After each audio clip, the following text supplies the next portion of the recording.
di sini kita lihat ya, keputihan itu rata-rata dialami oleh sebagian besar wanita gitu ya. Jadi wanita itu karena efek hormonalnya jadi mengalami yang namanya keputihan. Nah, tapi keputihan ini belum tentu bahaya ya, Bapak Ibu ya. Jadi keputihan itu merupakan suatu pengeluaran cairan ya atau kita sebut sekret ya. Warnanya belum tentu putih ya, bisa jadi warna putih, coklat, merah ya. Kemudian bisa cair, bisa kental ya dari jalan lahir dan bukan darah ya. Nah, pertanyaannya normal nggak sih dok? Gitu ya, banyak banget nih yang konsultasi gitu ya masalah keputihan ini gitu ya. Makanya saya senang banget ya waktu, Keke ngundang saya, kita mau ngobrol-ngobrol tentang masalah keputihan ya. Kenapa? Karena ini, penting tapi seringkali terlewat gitu ya. Orang cuman mikir, "Dok gimana caranya biar wajah saya putih, kinclong, glowing?" Gitu ya. Nah, keputihan yang di atas mah boleh gitu ya, kalau keputihan yang di bawah nggak boleh gitu ya. Nah, jadi, ini penting sekali karena keputihan ini merupakan suatu tanda Bapak Ibu ya, merupakan suatu penyakit kalau sudah mulai berubah gitu ya. Nanti saya jelasin perubahannya di mana ya. Kapan sih kita harus berobat ke dokter? Nah, ini nih jawabannya nih, kita lihat ya di atas ya. Kalau yang normal itu yang ada di atas ini nih ya.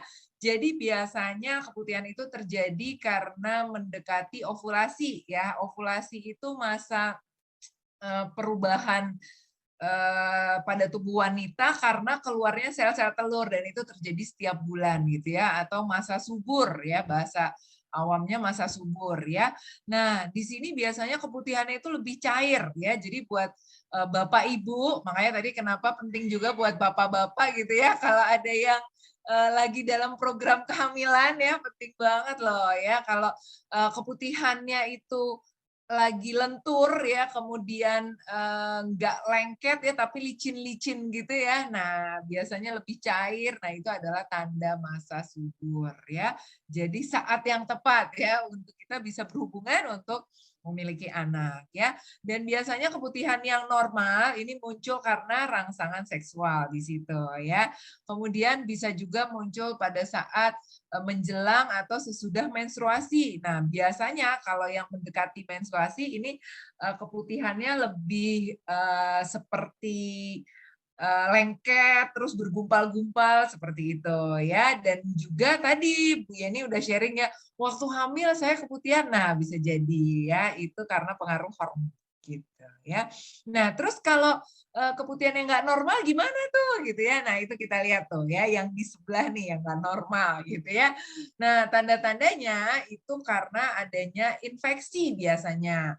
Kemudian adanya gangguan ya, iritasi pada mulut rahim atau kita sebut mulut rahim di sini serviks ya. Nah, juga bisa menjadi tanda keganasan Bapak Ibu ya. Keganasan ini maksudnya kanker ya. Nah, itu juga gejalanya bisa keputihan. Ya, kemudian juga karena adanya benda asing ya atau sesuatu di area vagina kita gitu ya. Jadi si vagina itu mempunyai respon tubuh untuk mengeluarkan apapun yang nyangkut di situ gitu ya. Jadi kalau ada benda-benda asing itu mau dibuang tuh pakai si lendir ini gitu ya. Makanya keputihannya jadi banyak ya. Juga hati-hati bisa timbul ya karena adanya iritasi tuh ya. Kita lihat ya. Kenapa ada iritasi? Karena ada bahan kimia ya, entah karena cairan, krim ya, kita banyak pakai produk-produk yang kadang kita juga nggak tahu gitu ya, kena makan sama ikan gitu ya. Oh ini nih katanya bagus buat bikin keset lah, buat bikin ya yang lain-lain gitu lah ya, ibu-ibu tahu ya.